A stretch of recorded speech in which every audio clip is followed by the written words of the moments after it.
In the beginning, I have to say, it was pretty rough. The first couple of years, you know, they kept waking themselves up as well, and of course, also I had to do the, you know, wake up sometimes. Daddy duties.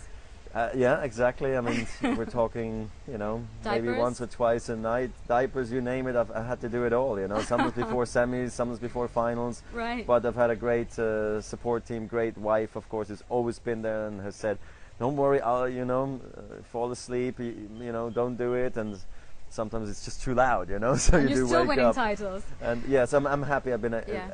been able to stay successful ever since I've had the kids, because a lot of the press was probably feeling that things were not going to happen for me anymore after that.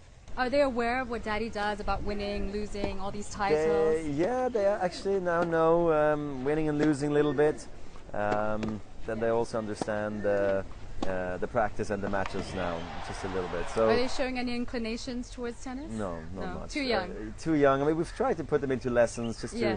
for their hand-eye coordination and all that stuff. Yeah. I think it's important for kids to do sports if they have an opportunity. I'm a big believer that it's a great lesson in life, and so we try to give them opportunities, of course, because we can, and I think tennis is a great thing. So we'll see if they pick it up.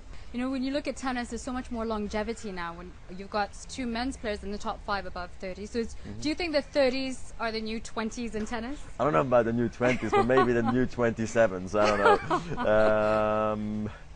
Yeah, I mean, it's nice to see that even though the game has become so physical, that the older guys are hanging in there. You know, it's nice to see. I don't know why that is, but I guess also my generation of players was extremely strong. So I think at one point at the French Open we had 30 plus players over 30 years old in the main draw, which is pretty incredible, you know. And it's nice to see that not players are being pushed out at 27, 29 because of this physicality we have in tennis right now. So it's very interesting, actually. You're such an ambassador for tennis. We've seen all these like scandals around football, around cycling because of doping and things like that.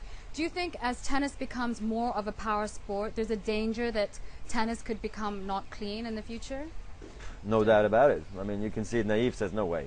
Tennis is clean, the way it's been all the way through. I mean, pretty good. Of course, every sport almost has some cases, but I think our sport, it just needs to do the utmost, try to protect the sport and make sure the integrity stays, and the fans don't tune into different sports just because they don't trust us, the players anymore.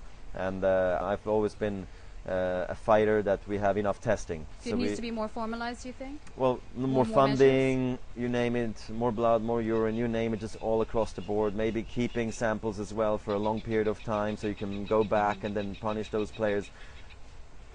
The people or the players need to be scared if they cheat. Of course, unfortunately, some don't do it.